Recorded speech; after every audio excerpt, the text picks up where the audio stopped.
bisa menjadi pembina kita di sini, di dunia dan di surga kami. Ya. Untuk Ustazah Yunda, sudah sempat kan, persilakan.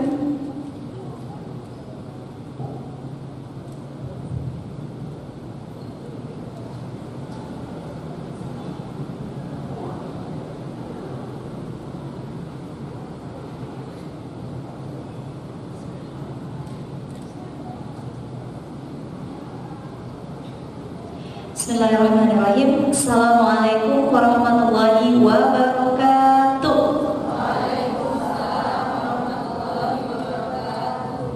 Apa kabar akhwati fillah fid dunya wal jannah hari ini? Biasanya ada yel-yel nggak nih? Ketika ditanya kabar, biasanya ada yel-yel nih, biar semangat semuanya. Belum ya? Belum, Masya Allah. Jadi kita satukan visi misi supaya hari ini kita semangat mengkaji Islamnya. Kenapa kita harus semangat? Karena kita sejatinya tengah berada di taman-taman syurga. Apa yang dimaksud taman-taman syurga? Inilah dia, majelis ilmu. Jadi kalau misalnya nantinya saya sampaikan apa kabar ukhti fillah fid dunya wal jannah hari ini, maka jawabannya alhamdulillah, luar biasa, Allahu akbar. Bisa ya semuanya? Oke, alhamdulillah. Bismillahirrahmanirrahim. Rabbi shrah li sadri wa yassir li amri wahlul 'uqdatam min lisani yafqahu qawli. Alhamdulillahirabbil alamin. Alhamdulillahillazi bi ni'matihi tatimmus shalihat.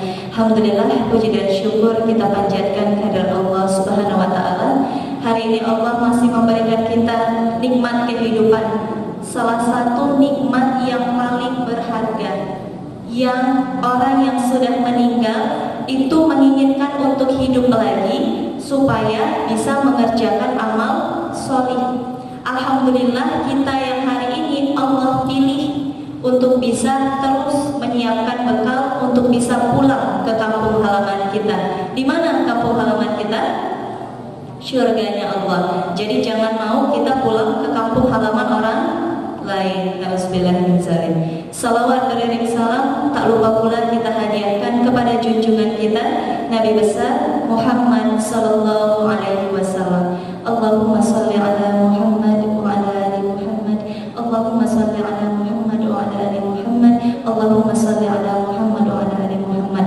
Alhamdulillah, berkat perjuangan dakwah Rasulullah, hari ini kita semua bisa merasakan nikmat iman dan nikmat Islam. Alhamdulillahirabbil alamin. Apa kabar sahabat takwa hari ini? Alhamdulillah, luar biasa, Allahu akbar.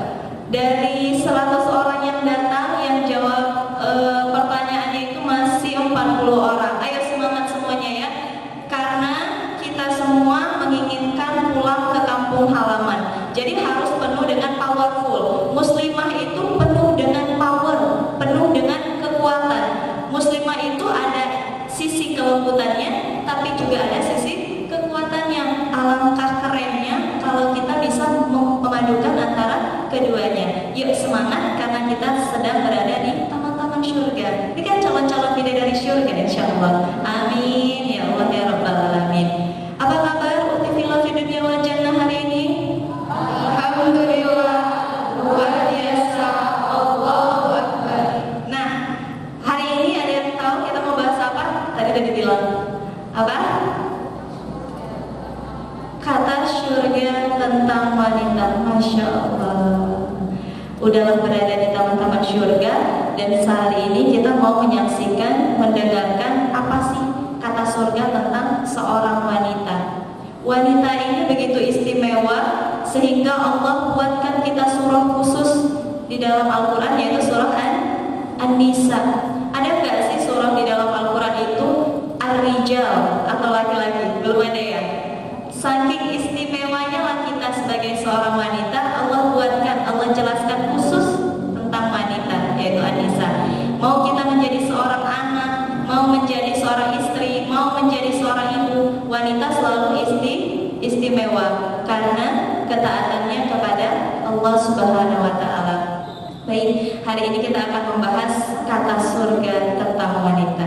Pertanyaannya, di sini ada nggak sih yang nggak mau masuk surganya Allah? Ada yang Ada nggak? Nggak ada ya. Insya Allah semuanya berkeinginan masuk surganya Allah. Walau diri ini sungguh tidak layak.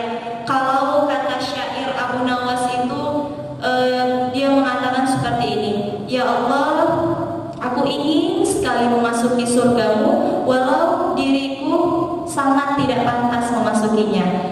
Dan aku sangat takut memasuki nerakamu, walau diri ini sangat pantas masuk ke dalamnya. Masya Allah kan? Jadi sebenarnya kita semua yang hadir di sini itu bermimpi untuk bisa masuk ke surganya Allah. Nah, kita mau bahas nih, gimana caranya supaya kita menjadi wanita dunia yang dirindukan oleh surga. Makanya ada quotes itu mengatakan, buatlah bidadari surga cemburu padamu. Gimana sih? Kok bidadari surga itu cemburu sama wanita dunia yang kayak kita? Kita kan cuman apa sih, butiran debu atau apa kalau kata anak-anak zaman sekarang itu apa sih? Apa sih? Butiran debu atau apa sih?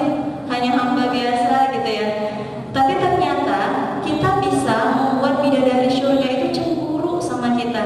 Bidadari surga cemburu sama kita. Apa istimewanya kita? Pertanyaannya. Sementara kita tahu bidadari surga itu dijelaskan di dalam Quran surat Ar-Rahman itu, mereka itu dijelaskan sudahlah cantik, bermata jeli, baik.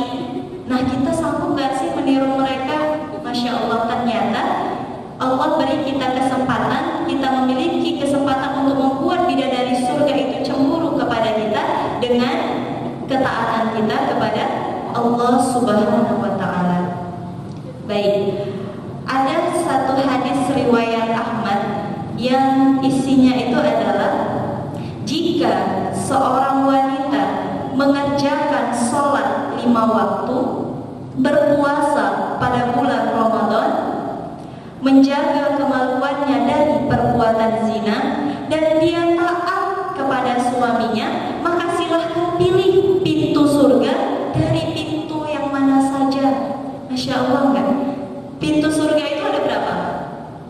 Ada 8. Mulai dari surga yang paling rendah sampai surga Firdaus yang paling tinggi, kita boleh pilih tuh mau masuk yang mana. Jika kita mengerjakan yang tadi, mengerjakan sholat 5 waktu, berpuasa pada bulan Ramadan, menjaga kemaluan kita dari perbuatan zina, kita taat kepada suami kita, maka silahkan pilih mau surga yang mana. Masya Allah, alhamdulillah. Kira-kira susah nggak sih? Susah nggak sih pengerjaan yang ada di dalam hadis riwayat Ahmad itu? Susah nggak? Susah? Susah gampang. Kelihatannya gampang ya. Tapi untuk istiqomah dalam menjalankannya itu yang sulit. Tapi bukan berarti nggak bisa. Ya, di sini insya Allah saya yakin semuanya adalah ahwati fillah yang senantiasa menjaga sholat 5 waktunya, terpancar dari wajahnya yang Masya Allah dengan sentuhan air wudhu, Masya Allah. Ya, jadi yang pertama, senantiasa kita menjaga sholat 5 waktunya kita. Jadi kita menjadikan sholat itu bukan lagi hanya sekedar penggugur kewajiban kita kepada Allah, tapi sudah lebih tinggi ya rasanya, feelnya sudah lebih tinggi. Ketika azan berkumandang, itu kita sudah merasa itu adalah Allah yang manggil kita, maka kita segera menjawab Alhamdulillahirabbil alamin. Alhamdulillah ya Allah, kita masih Allah berikan kesempatan mendengarkan azan, dari azan yang satu ke azan berikutnya. Jadi itu udah lebih kepada rasa cinta kepada Allah, rasa rindu ingin beribadah kepada Allah, bukan lagi hanya sekedar penggugur kewajiban saja, tapi kita menjaga sholat kita, yaitulah waktu kita paling dekat dengan Rabb kita. Ya. Kemudian yang kedua, apa tadi yang kedua? Berpuasa pada bulan Ramadan. Sebagaimana semuanya berpuasa, kita juga kalau mau mendapatkan surga dari mana saja, kita juga berpuasa. Mudah kan? Orang lain berpuasa, kita juga berpuasa. Insya Allah nggak ada sulitnya di situ. Ya. Kemudian yang ketiga, menjaga kemaluan dari perbuatan zina. Jadi zina di sini mohon maaf bukan hanya kelamin perempuan ketemu sama kelamin laki-laki, tapi zina di sini terbagi atas 3. Apa saja? Ada yang tahu? Zina mata, zina hati, lagi zina pikiran.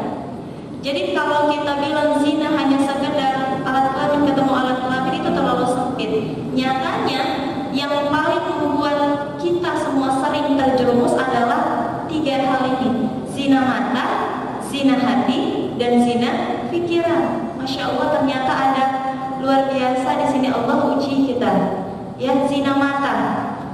Zina mata, kita sering kali melihat aurat saudara kita sendiri, atau ketika kita keluar rumah kita melihat orang-orang sedang bermaksiat. Banyak gak sih?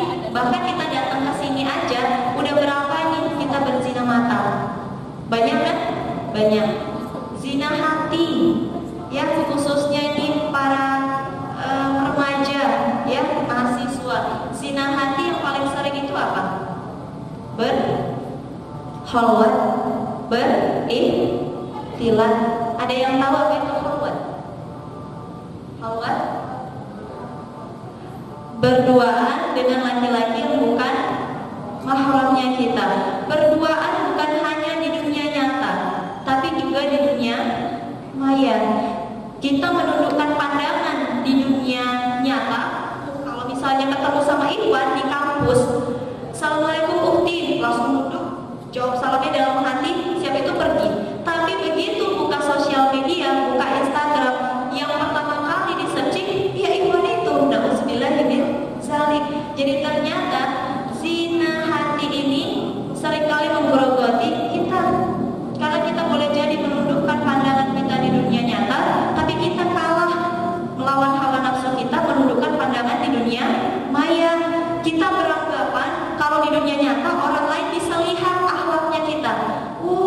Si fulana Masya Allah ketika ketemu sama laki-laki dia senantiasa menjaga dirinya, menjaga kehormatannya. Tapi ketika di dunia maya kita beranggapan gak ada yang melihat. Padahal Allah Maha melihat. Allah saksikan apapun yang kita kerjakan. Allah tahu walau kita mau ngumpet di bawah tempat tidur, mau di tempat yang gelap sekalipun, Allah tahu apa yang kita kerjakan. Bahkan Allah tahu apa isi hati kita sebelum kita nyatakan. Allah Maha mengetahui. Jadi jangan sekali-kali kita beranggapan Allah gak melihat kita. Ya, jadi zina hati itu seringkali akhlak chatting-chattingan sama laki-laki yang bukan mahram. Ini seringkali terjadi di dunia kampus. Ya, modus. Tahu modus itu apa?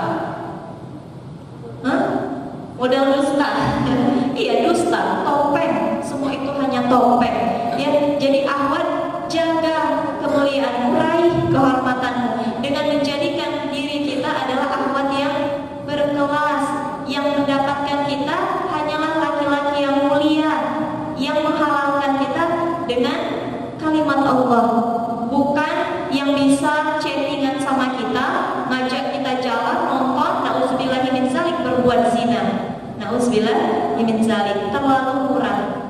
Nah, kalau misalnya kita perumpamakan, kita ke toko nih, ada baju yang tengah dipajang, bajunya bagus banget, semua orang melihat baju itu dan semua orang mengatakan baju itu bagus, cantik, semua orang ingin memilikinya. Tapi kira-kira nih yang sering belanja, kalau kita beli, misal yang dipajang sama yang disimpan, biasanya kita nyobain yang dipajang. Tapi untuk yang dibawa pulang biasanya minta yang disimpan. Kenapa kayak gitu? Pernah mikir nggak? Kenapa? Ketawa semuanya. Masya Allah. Kenapa kayak gitu? Karena ternyata yang disimpan lebih istimewa, lebih bersih, ya, lebih tidak pernah ada yang mencobanya, ya, lebih mulia. Seperti itu juga lah seharusnya kita para wanita. Kalau misalnya yang dipajang terus yang udah dicobain, mohon maaf ya sudah dicicipi, itu nanti apalagi yang bisa kita berikan kepada suami kita, seorang yang halal, yang paling berhak mendapatkan yang seutuhnya Insya Allah ya. Jadi kita semua di sini self reminder untuk kita, terutama yang saya juga, senantiasa kita menjaga dirinya kita. Tidak hanya untuk diri kita, untuk kedua orang tua kita. Kalau yang sudah menikah untuk suaminya, ya, untuk anak-anaknya, menjaga kehormatannya. Karena kita adalah sebaik-baik perhiasan dunia. Wanita solehah adalah sebaik-baik perhiasan dunia. Itu tadi. Zina hati dan kemudian zina pikiran. Aduh, ini yang paling tipis, setipis kulit bawang. Mungkin tidak berhawat, mungkin tidak jalan bareng, tidak makan bakso bareng, tidak berdua-duaan, tapi isi kepalanya dipenuhi dengan laki. Ih, bacaan Al-Qurannya bagus banget ya, Masya Allah. Ih, soleh banget ya Allah, ganteng banget ya Allah. Ya Allah, andai dia jadi suamiku, pasti keren banget ya Allah. Diajari ngaji setiap malam, ya bisa murojaah bareng-bareng. Nauzubillah ini salim. Itu juga termasuk zina pikiran tanpa kita sadari. Tipis banget bedanya. Ya, berangan-angan itu tidak diperbolehkan di dalam Islam. Berangan-angan, apalagi yang kita angankan itu adalah laki-laki bukan mahramnya kita. Sudah pasti jatuhnya adalah zina pikiran, dan sudah pasti yang namanya zina dan maksiat membuat kegelisahan di dalam hatinya kita, membuat hati ini tidak tenang dan lebih cinta ke makhluk daripada cinta kepada yang menciptakan makhluk. Ya, bahaya. Ada nggak yang di sini seperti itu? Zina hati mungkin sudah lulus ya, zina mata mungkin sudah lulus, tapi zina pikiran setipis kulit bawang. Ya, harus senantiasa kita menjaga hatinya kita. Mudah-mudahan Allah tuntun hati kita menjadi hati-hati yang senantiasa berhati-hati, insya Allah. Ya, jadi penuhilah hati kita ini hanya dengan rasa cinta kita kepada Allah saja. Kalaupun kita mencintai makhluknya Allah, cintailah makhluknya Allah itu karena Allah. Kita mencintai kedua orang tua kita, cintai karena Allah. Kalau dulu kita mengatakan love you ma, love you pa, atau love you de, atau kepada siapapun, kepada teman kita, kita mengatakan love you. Sekarang tambahin love you cause Allah. Aku cinta kamu karena Allah. Kepada siapapun, kepada teman kita, jangan lupa untuk menyelipkan di belakangnya karena Allah. Karena cinta yang tidak didasari oleh cinta karena Allah itu terputus, ya, itu tidak mendapatkan manfaat. Percuma kita mencintai kedua orang tua kita, tapi kalau bukan cinta karena Allah, percuma, gak bakalan nantinya bisa bersama di surganya Allah. Kalau kita mencintai suami kita yang sudah menikah, tapi kita lebih cinta suami kita daripada cinta kita kepada Allah, percuma, nanti juga gak akan bersama di surganya Allah. Tapi kalau kita menempatkan cinta kita di atas cinta kepada Allah, insya Allah Allah yang akan tolong kita agar kita bisa bersama dengan orang yang kita cintai, insya Allah. Ya, itu tadi ada 3 jenis zina. Mudah-mudahan Allah bantu kita agar kita terjaga dari yang 3 ini. Nah, kemudian selanjutnya kita taat kepada suami kita. Yang di sini yang sudah menikah boleh angkat tangannya. 1, 2, malu ya? Udah nikah malu, kenapa sih udah nikah malu? Nikah itu alhamdulillah, masya Allah, karunia dari Allah. Masya Allah, boleh angkat tangannya yang sudah menikah.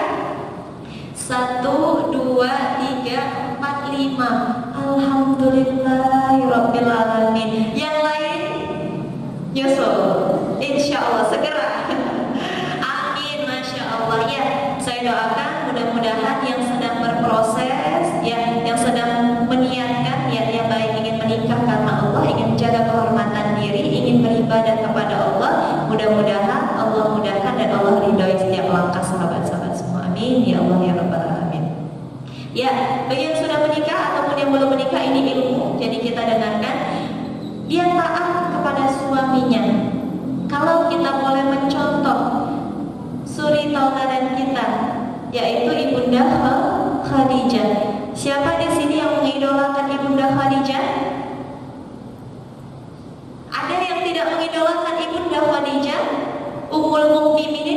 yang sangat dicintai oleh baginda Rasulullah Sallallahu Alaihi Wasallam, yang ketika kita membaca sirahnya mengalir air mata kita. Berulang kali kita membaca kisah tentang Bunda Khadijah, rasanya tidak bisa kita menahan tangis. Kenapa? Karena begitu luar biasanya cinta dari seorang Bunda Khadijah. Bunda Khadijah hanya punya cinta. Bunda Khadijah itu yang dipikirannya hanyalah memberi dan memberi. Bunda Khadijah ketika menikah dengan Rasulullah Sallallahu Alaihi Wasallam, beliau tidak pernah memimpikan bahagia dengan Rasulullah. Tapi yang Bunda Khadijah pikirkan adalah bagaimana aku bisa membahagiakan Rasulullah. Dia tidak pernah memikirkan kebahagiaannya, tapi yang dia pikirkan adalah bagaimana aku bisa membahagiakan Rasulullah Sallallahu Alaihi Wasallam. Apa karakter yang paling dominan dari Bunda Khadijah? Ada yang tahu? Yang disebut-sebut, yang membuat kita iri, apa? Ada yang sudah membaca sirahnya? Wafa. Apa itu wafa? Ada yang wafa itu artinya habisan. Harta Bunda Khadijah habis tidak? Habis. Tenaga Ibunda Khadijah untuk mendukung dakwah Rasulullah habis tidak? Habis. Kasih sayang Bunda Khadijah kalau dipikir-pikir habis tidak? Habis-habisan mendukung Rasulullah Sallallahu Alaihi Wasallam. Bunda Khadijah beriman ketika yang lain mengingkari keimanan kepada Rasulullah Sallallahu Alaihi Wasallam. Bunda Khadijah berkorban ketika yang lain enggan berkorban untuk Rasulullah. Bunda Khadijah memberikan seutuhnya, seluruhnya yang dia miliki. Hartanya 2/3 di kota Mekah itu merupakan harta dari Ibunda Khadijah. Dia berikan untuk perjuangan dakwah Rasulullah Sallallahu Alaihi Wasallam. Begitu besarnya rasa cinta Bunda Khadijah kepada Allah dan Rasulullah serta dakwah Islam. Sudahkah kita menteladani Bunda Khadijah dengan sifat wafa, habis-habisan? Seharusnya kita sebagai seorang wanita, khususnya sebagai seorang istri, berusaha semaksimal mungkin bermujahadah, ya, bermujahadah, terus-menerus belajar untuk menjadi seperti Bunda Khadijah. Walau pasti jauh pastinya tidak akan ada yang sama seperti Bunda Khadijah. Bahkan Rasulullah pun ketika ditanya, tidak ada yang seperti Bunda Khadijah, tidak ada yang sama seperti Bunda Khadijah. Makanya Rasulullah ketika menikah dengan Bunda Khadijah, beliau tidak menikah dengan perempuan lain. Kenapa? Karena Bunda Khadijah sudah mewakili 4 orang wanita. Masya Allah. Jadikan diri kita seperti Bunda Khadijah yang habis-habisan mendukung perjuangan dakwah suami kita, ya, memberikan seluruhnya kasih sayang kita kepada suami kita. Kita taat kepada suami kita. Apapun yang suami kita perintahkan, jika itu tidak melanggar perintahnya Allah, berusaha kita untuk penuhi. Jangan kita bantah, jangan kita langgar. Kalau ternyata pun suami kita yang salah, tetap kita yang harus minta maaf duluan. Karena itu adalah keberkahan kita sebagai seorang istri, ya. Kalau suami kita marah, kita jangan ikutan marah. Nanti jadinya perang dunia kedua, ya. Kalau suami kita marah seperti Abu Darda dan istrinya, itu kita ambil tangan suami kita letakkan, ya, kita letakkan tangannya itu di tangannya kita, lalu kita katakan, suamiku, bagaimana mungkin aku bisa tidur sebelum engkau ridho kepadaku. Masya Allah. Karena ketika kita sudah menikah, maka surga kita itu berpindah kepada suami kita. Jadi kalau melihat suami kita, ketika kita jengkel, ketika kita ingin marah, berusaha kita membayangkan kita sedang melihat surga. Kira-kira jadi marah gak sih? Misal nih, lagi dongkol kan, ini pulangnya lama banget sih, dakwah mulu, istrinya dikacangin gitu kan. Tapi ketika melihat wajah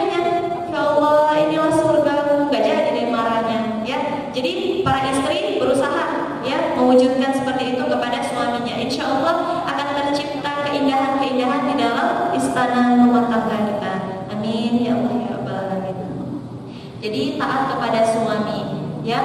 Hanya itu saja. Mudah atau sulit kira-kira? Mudah atau sulit? Sulit mudah.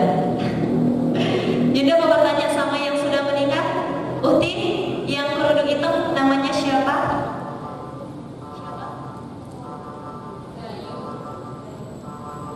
Uhti Gayun, gimana nih perasaannya setelah menikah? Biar dapat ilmu juga ya, biar dapat manfaat dan inspirasi untuk akhwat-akhwat yang belum menikah. Mudah-mudahan timbul keinginan ingin menikah. Yuk, gimana perasaannya setelah menikah? Ada senangnya, ada susahnya. Ya karena memang hidup ini dua, hitam putih, suka duka, pahit manis, surga neraka.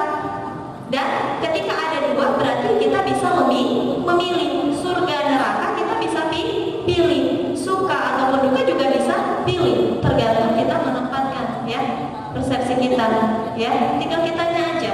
Kalau lagi suka ya bersyukur, biar Allah tambahkan kenikmatannya. Kalau lagi duka ya bersabar, biar Allah berikan pahala di dalamnya ya. Jadikan suami dan istri kita itu sebagai ladang pahala dan ladang penggugur dosa untuk kita. Insya Allah mudah-mudahan yang sudah menikah dan yang belum menikah nantinya bisa menciptakan suasana rumah seindah syurga. Oh, kok jadi bahas tentang nikah ya? Iya, itu tadi hadis riwayat Ahmad. Mudah, insya Allah kita bisa. Asal kita serius dalam bermujahadah, ya. Mudah-mudahan kita bisa menjalankan jalan kita untuk menuju syurganya Allah itu tadi. Terus pertanyaannya, apa sih kiat-kiat kita untuk menjadi wanita dunia yang dirindukan oleh syurga? Karena kan ini kita membahas kata syurga tentang wanita. Nah inilah, apa ada yang tahu? Yang pertama adalah,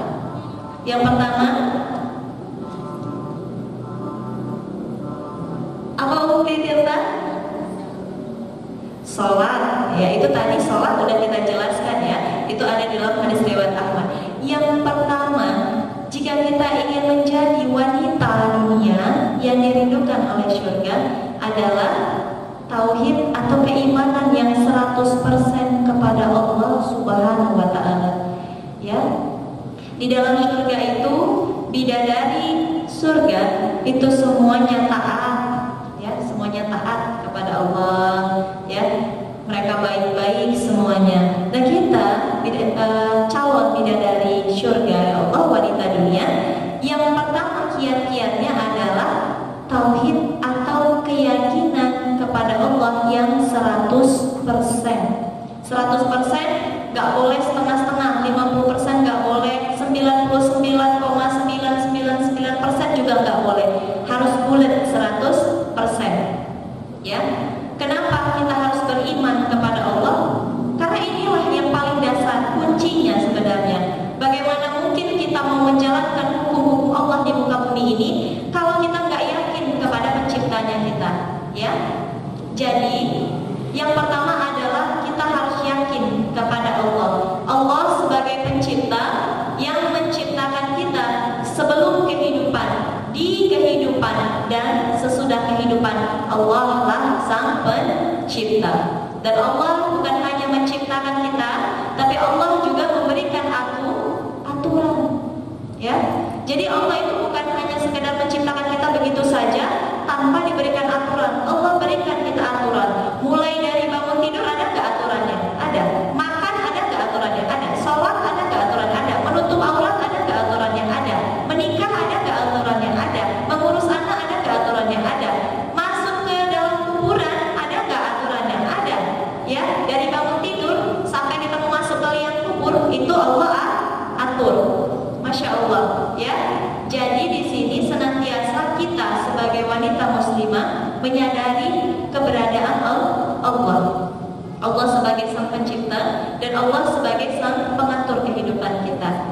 Ya, ketika kita menyadari hakikatnya bahwasanya kita adalah seorang hamba yang kita mempunyai seorang pencipta, kita harus senantiasa menjawab 3 pertanyaan mendasar yang ini benar-benar harus terpecahkan agar tercapai keimanan yang 100%. Apa itu? Dari mana kita berasal? Yang kedua, untuk apa kita diciptakan? Yang ketiga, mau kemana kita setelah kematian? Kalau kita mau mencapai keimanan yang 100%, itu harus diperoleh dengan cara berpikir. Makanya coba ketika kita buka mushaf Al-Qur'annya kita, berapa kali di dalam Al-Qur'an Allah suruh kita untuk berpikir. Bagi orang-orang yang berpikir, ya, untuk berpikir dan sebagainya, karena memang jalan menuju keimanan ya dengan proses berpikir. Bagaimana seorang Felix Xiao yang dulunya kafir, kemudian sekarang Masya Allah kita lihat keimanannya, kekuatannya untuk terus berdakwah luar biasa. Itu juga karena proses berpikir. Dia bertanya, kenapa saya harus Islam? Ya, kenapa harus Islam? Kenapa saya harus imannya itu harus 100% kepada Allah? Karena proses berpikir. Karena 3 hal itu tadi terjawab dengan sempurna. Dari mana kita berasal? Kita berasal dari Allah Subhanahu wa Ta'ala. Untuk apa kita diciptakan? Untuk beribadah kepada Allah. Makanya dikatakan tidaklah kuciptakan jin dan manusia kecuali untuk beribadah kepada Allah. Beribadah bukan hanya sekedar sholat, zakat, puasa, tapi apapun yang uktifillah niatkan karena Allah, datang ke majelis ini niat karena Allah, memasak karena Allah, mengerjakan apapun karena Allah, insya Allah itu bernilai ibadah. Ya, menuntut ilmu, kuliah, berbakti kepada orang tua, jika diniatkan karena Allah itu bernilai ibadah di sisi Allah Subhanahu wa Ta'ala. Ya, jadi kita ditugaskan di buminya Allah ini untuk beribadah kepada Allah. Mau kemana kita setelah kematian? Mau kemana? Mau kemana? Bukti film mau kemana setelah kematian? Apakah kita termasuk yang yakin kalau udah mati ya udah selesai urusan kita, udah nggak ada lagi yang perlu kita pertanggungjawabkan, sudah selesai kehidupanku, sudah berakhir semuanya? Apakah kita yakin yang seperti itu? Tidak. Karena Allah jelaskan adanya surga dan neraka, adanya hari penghisaban. Kita akan dimintai pertanggungjawaban. Bahkan saya yang hari ini duduk di sini juga akan Allah mintai pertanggungjawaban nanti di Mahkamah Konstitusi yang agung di akhirat, ya, dimintai pertanggungjawaban. Apa yang Yunda sampaikan itu kira-kira diamalkan gak sih, gitu ya. Jadi semuanya dimintai pertanggungjawaban. Makanya adanya surga dan neraka. Ya, tapi kita bersyukur ketika adanya surga dan neraka, berarti adanya pilihan. Ketika ada 2, berarti kita bisa memilih. Kalau mau masuk surganya Allah, ya silahkan taat. Kalau mau sukarela masuk nerakanya Allah, berarti silahkan bermaksiat kepada Allah. Ya, pilihannya hanya ada 2. Nah, ketika 3 pertanyaan ini tadi terjawab secara sempurna dengan akalnya kita, karena Allah karuniakan kita akal untuk berpikir, maka mudah-mudahan inilah menjadi benteng kita, dasar kita, fondasi kita, akar yang paling kuat yang mengakar dalam diri kita, sehingga kita tidak mudah goyah. Dan hijrahnya kita bukan hanya sekedar hijrah sambal yang pedas di awal kemudian loyo di tengah ataupun di akhir, tapi ini sudah mengakar. Kenapa? Karena kita tahu hakikat kehidupan kita itu hanyalah untuk meraih ridho Allah Subhanahu wa Ta'ala. Kita menyadari hakikat kehidupan kita hanyalah seorang hamba. Kita punya Sang Pencipta, kita punya tugas dari Sang Pencipta, kita punya misi dari Sang Pencipta untuk beribadah kepadanya selama di dunia ini, menyiapkan bekal terbaik untuk kita bisa pulang ke kampung halaman kita. Dan kita bisa pilih, kita mau pulang ke surga atau ke neraka, ya. Jadi inilah karunia dari Allah. Allah menciptakan kita dan Allah juga memberikan aturan kepada kita. Jadi kita diberikan petunjuk kepada Allah Subhanahu wa Ta'ala. Ya, itu yang pertama, keimanan yang 100% kepada Allah. Yang kedua, ada yang tahu? Ada yang tahu yang kedua? Yang kedua adalah senantiasa terikat kepada hukum syara. Senantiasa terikat kepada hukum syara. Hukum syara artinya hukumnya Allah. Apa-apa yang Allah sukai kita penuhi, apa-apa yang Allah murkai kita jauhi. Syariat Allah di dalam Al-Quran dan As-Sunnah kita penuhi. Ya, senantiasa terikat kepada hukum syarak. Karena persaksian seorang mukmin itu tidak hanya cukup diucapkan dengan lisan, tapi juga harus direalisasikan dalam bentuk perbuatan. Karena iman itu tidak hanya cukup dengan syahadat saja. Ya, betapa banyak yang sudah Islam tapi tidak sholat. Ya, berapa banyak yang sudah Islam, KTP-nya Islam tapi tidak menutup aurat. Betapa banyak yang Islam tapi membenci Islam, ya, memusuhi Islam, mengkafirkan sesama, menjauhi ulama-ulamanya kita. Nauzubillah min zalik. Jadi ternyata keimanan itu tidak hanya diucapkan saja dengan lisan, tapi juga butuh bukti, yaitu berupa perbuatan. Ya, buktinya seperti apa? Buktinya adalah masuk Islam secara kafah. Udkhulu fisilmi kafah. Masuklah Islam secara kafah. Quran surat Al-Baqarah ayat 208. Nanti boleh dibuka mushaf Al-Qur'annya. Ya. Jadi syarat masuk surganya Allah itu adalah senantiasa taat terhadap hukum syarat secara menyeluruh, secara kafah. Kafah itu artinya keseluruhan. Jadi kita tidak pilih-pilih hukum Allah, ya. Kalau kita mau menutup aurat, oke, ACC. Tapi ketika Allah suruh tinggalkan pacaran, nanti dulu. Ketika kita Allah suruh taat kepada orang tua kita, oke, ACC. Tapi ketika Allah suruh tinggalkan riba, nanti dulu, masih ada keuntungannya untuk saya, ya. Jadi ketika kita mau menjadi wanita dunia yang dirindukan oleh surga, taati semua hukum Allah, taati semua syariat Allah, tanpa pilih-pilih, tanpa tebang pilih, tanpa memikirkan manfaatnya untuk diri kita, ya. Kita nggak akan lagi berpikir tuh ini bermanfaat nggak ya kalau aku penuhi, tapi udah sami'na wa ata'na, kami dengar dan kami taat ya Allah. Ketika Allah katakan jilbab dan kerudung itu wajib, apa yang kita sampaikan kepada hati kita? Sami'na wa ata'na, kami dengar dan kami taat ya Allah. Sedih sih kalau misalnya kita mengucapkan itu. Kenapa? Karena kita tahu di tengah kerusakan hari ini kita berusaha memperbaiki diri. Di tengah orang-orang berusaha membuka auratnya, kita berusaha menutupinya. Ketika orang-orang semuanya bebas melakukan apapun di muka buminya Allah, kita berusaha berhati-hati. Karena sejatinya dunia ini hanyalah penjara bagi orang-orang mukmin.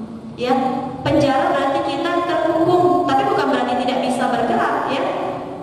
Kita di sini senantiasa berhati-hati dalam melakukan apapun, senantiasa menjadikan halal dan haram sebagai tolak ukur perbuatan kita.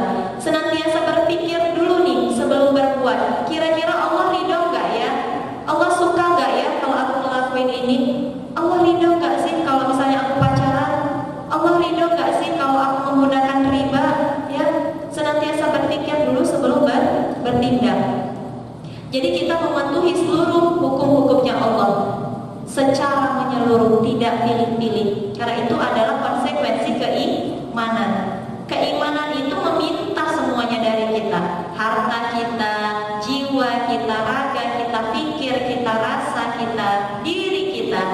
Seperti para sahabat, ya, yang syahid di jalan Allah. Itu adalah bukti dari keimanannya. Makanya kalau kita belum sanggup syahid di jalan Allah, pilihannya hanya ada dua. Apa? Hidup mulia atau mati syahid. Masya Allah. Itu ada yang motonya seperti itu tuh. Ada nggak di sini yang moto hidupnya seperti itu? Hidup mulia atau mati syahid. Kalau diri ini belum pantas untuk hidup mati syahid, maka berusahalah kita untuk hidup mulia. Hidup mulia dengan taat pada syariat Allah menyeluruh. Walau kita mungkin belum sempurna dalam ketaatan, tapi bermujahadalah, ya, pelan-pelan, tapi konstan. Pelan-pelan, insya Allah semuanya bisa, ya. Terus kemudian apalagi ketika kita berusaha menjalankan ketaatan kita kepada Allah, khususnya bagi kita para muslimah, Allah memberikan aturan dalam hal menutup aurat, ya. Dalam hal menutup aurat saja Allah itu mengatur kita. Apa aturannya? Ada yang tahu ayatnya? Quran surah An-Nur ayat 31 dan Quran surat Al-Ahzab ayat 59. An-Nur 31 menjelaskan tentang kerudung, ya. Jadi ini adalah kerudung. Ya, dijelaskan itu di dalam Quran surat An-Nur ayat 31. Wahai, yang tadi dibacakan ya, sudah dibacakan sama mariahnya kita. Wahai perempuan-perempuan yang beriman, jagalah pandanganmu dan kemaluanmu serta tutuplah kain kerudungmu hingga menutupi dada. Yuk, di sini alhamdulillah kerudungnya semuanya sudah menutupi hingga ke dada. Alhamdulillah, Allah sudah memberikan kita karunia hidayahnya untuk patuh kepada syariatnya. Karena sejatinya ketika kita mematuhi hukumnya Allah, itu senantiasa Allah yang tuntun, Allah yang tolong. Kita nggak punya kuasa, ya, kita nggak punya upaya. La haula wala quwata illa billah. Ya Allah, aku tidak punya daya, tidak punya kekuatan kecuali atas pertolonganmu, ya. Jadi semua ketaatan yang bisa kita lakukan hari ini itu senantiasa karena Allah saja yang tolong, bukan karena kekuatan diri kita. Makanya terus minta di sujud terakhirnya kita itu minta kepada Allah, ya muqallibal qulub, tsabbit qalbi ala dinik. Ya Allah yang maha membolak-balikkan hati, teguhkanlah hatiku di atas agamamu. Kita terus minta, karena kita nggak tahu apakah kita pulang dalam keadaan husnul khatimah atau su'ul khatimah. Tapi kita berharap mudah-mudahan kita yang hadir di majelis ilmu hari ini, kita diwafatkan Allah dalam keadaan husnul khatimah. Amin ya Allah ya rabbal alamin. Ya Allah ya rabbal alamin. Ya, tadi untuk pakai kerudung itu diatur Allah di dalam Quran surat An-Nur ayat 31. Untuk jilbab, ada yang tahu jilbab itu seperti apa? Ada yang tahu? Jilbab itu seperti apa? Bahasa Arabnya apa? Jalabibi hinna. Jalabibi hinna itu di dalam Quran surat Al-Ahzab, kalau boleh dibuka mushaf Al-Qur'annya, itu dibuat di situ bukan jilbab, tapi jalabibi hinna, yaitu pakaian yang tidak berpotongan dan tidak berjahit. Dia seperti mantel ataupun selimut, ya. Jadi sekarang itu yang seperti ini, dia tidak ada jahitan, dari atas menjulur hingga ke bawah. Makanya di dalam Quran surat Al-Ahzab ayat 59 itu Allah terangkan isinya adalah julurkanlah jilbabmu ke seluruh tubuh dari atas hingga ke bawah. Yang dimaksud itu adalah seperti ini, seperti yang kita pakai hari ini, berupa gamis, atau sekarang yang ada itu namanya abaya ya, abaya ya, dari atas hingga ke bawah. Ya, mudah-mudahan Allah mudahkan kita untuk bisa mentaati syariatnya. Kita sebagai muslimah tinggal taat aja, insya Allah mudah ya. Gamis-gamis sekarang mudah nggak sih didapatkan? Mudah ya. Kalau misalnya masih kesulitan, banyak kan gerakan sekarang tebar gamis ya, tebar kerudung. Boleh nih nanti Kak Teta dibuat gerakan tebar gamis atau tebar kerudung. Udah pernah? Komunitas lain pernah, tapi dari kita belum ada. Insya Allah boleh nanti ya, bareng-bareng kita garap ya bersama teman-teman dari dakwah Islam ID Surabaya. Kita bareng-bareng menyemarakkan dakwah untuk para muslimah. Kita bantu muslimah agar taat syariat Allah. Jangan mau masuk surga sendirian ya, terlalu luas surga itu untuk kita huni sendirian. Kita ajak sahabat-sahabat kita ya, jangan ngerasa ya kita yang hadir di sini ini udah paling solehah. Belum tentu. Boleh jadi teman kita yang di luar sana, dia terus menyesali dosa-dosanya, terus menangisi dosa-dosanya, terus minta ampun ke Allah. Boleh jadi dialah derajatnya yang lebih mulia di sisi Allah dibanding kita yang ada di sini, ya. Jadi senantiasa kita merasa bahwa diri ini penuh dosa, diri ini masih kurang, ya. Dan belum tentu kita yang ada di sini yang Allah nisbatkan kita sebagai bidadari surga. Tapi senantiasalah kita berusaha dan kita mengajak orang lain untuk bisa taat, untuk bisa menutup aurat. Karena tadi disampaikan sama Ukti Tita, itu yang paling banyak di neraka adalah wanita. Kita nggak mau dong kalau terus-terusan kita, walaupun udah dijelaskan kita yang paling banyak. Tapi ayo bareng-bareng kita ubah itu, ya. Kita ubah. Kita semua punya kekuatan, kita semua punya tugas dan tanggung jawab. Sampaikan walau hanya satu ayat. Hari ini Ukti Fillah fi dunya wal jannah sudah tahu ayat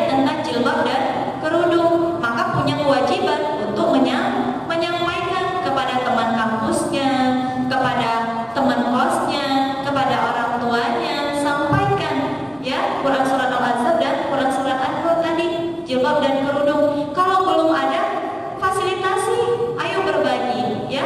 Berbagi tidak akan mengurangi. Yuk kita buat gerakan nantinya tebar kerudung dan tebar jilbab, bukti cinta kita kepada muslimah. Indah gak sih? Indah ya. Ya, jadi keimanan itu adalah ketika kita mampu mencintai sesama kita. Bahkan Allah katakan itu, siapa nantinya yang saling mencintai karenaku, maka dia bisa memberikan syafaat nanti di yaumil akhir kelak, ya. Jadi kita bisa saksikan nantinya, kita bilang kepada Allah, ya Allah, aku mencintai si fulana karenamu. Dulu waktu di dunia kami sholat bareng, kami puasa bareng, ya kami taklim bareng-bareng. Ya Allah, di mana si fulana ya Allah? Fulana ada di neraka. Nah, Allah suruh kita jemput si fulana, tarik si fulana untuk masuk surga bersama kita. Masya Allah. Jadi mari kita sama-sama ajak saudara-saudara kita, ibu kita, ya, tetangga-tetangga kita yang belum paham syariat, ayo ajakin. Surga itu luas banget. Alangkah bersyukurnya kita jika semua hari ini wajah-wajah yang kita bertatap hari ini, wajah-wajah ini juga lah yang nanti menjadi tetangga kita di surganya Allah. Mau gak sih kita tetanggaan di surga? Mau. Kalau ditanya mau gak sih tetanggaan sama Ukti Villa semua? Mau banget, pengen banget. Ketika buka pintu, oh ada Mbak Tirta, buka pintu lagi, oh ada Mbak ini, wah ini kan yang kemarin ngaji bareng ya. Masya Allah. Jadi mudah-mudahan hati kita adalah hati yang senantiasa mudah untuk mencintai sesama kita karena Allah. Dijauhkan dari hasad, iri, dengki, ya. Itu gak ada gunanya tuh hati-hati yang seperti itu. Itu hanya kotor hati, menyebabkan kegelisahan, kerusakan dalam dirinya kita, ya. Tapi ketika kita mencintai sesama kita, memberikan efek positif dan kebahagiaan untuk diri kita, ya. Itu tadi terkait syarat menutup aurat bagi seorang muslimah. Terus apa lagi nih? Tadi yang pertama apa? Kiatnya untuk menjadi wanita dunia yang dirindukan surga. Yang pertama, keyakinan 100% kepada Allah, yaitu tauhid, ya. Kemudian yang kedua, senantiasa taat kepada hukum syara, ya. Tidak pilih-pilih lagi dan senantiasa berpikir dulu sebelum bertindak, apakah ini halal atau haram, apakah Allah ridho atau tidak. Yang terakhir adalah berakhlak mulia. Nah, berakhlak mulia. Jadi kita sebagai wanita muslimah tidak hanya cerdas secara pemikiran, tapi juga mulia secara perbuatan. Rasulullah itu akhlaknya mulia gak sih? Mulia gak akhlaknya Rasulullah?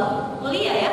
Bahkan para kaum kafir yang memusuhi Rasulullah, mereka itu gak pernah komplain soal akhlaknya, gak pernah. Yang mereka komplain adalah soal dakwah Islamnya. Rasulullah terkenal dengan akhlaknya yang luar biasa baik, santun, sopan. Bahkan kaum kafir itu memuji akhlaknya Rasulullah. Tapi begitu Rasulullah menyebarkan dakwah Islam, itulah yang dibenci kaum kafir. Jadi kita boleh dibenci karena pemikiran dakwah Islam kita untuk mengubah, ya, untuk mengubah pemikiran orang lain tentang mungkin yang dulunya belum paham Islam. Ketika kita sampaikan dakwah, itu jauh lebih bisa menerima. Tapi sekali lagi tugas kita bukan mengubah orang lain, ya. Tugas kita hanya menyampaikan, ya. Tugas kita bukan untuk mengubah orang lain. Ini ada pertanyaan ntar lagi, ya, kita bahas sedikit lagi, ya. Jadi tugas kita itu hanyalah menyampaikan. Maka tadi sampaikanlah walau hanya satu ayat. Ini ada pertanyaan. Afwan Ustazah, ini apa ya bacaannya? Afwan Ustazah. Oh, Masya Allah, ya, siap, nanti dilanjut lagi. Baik,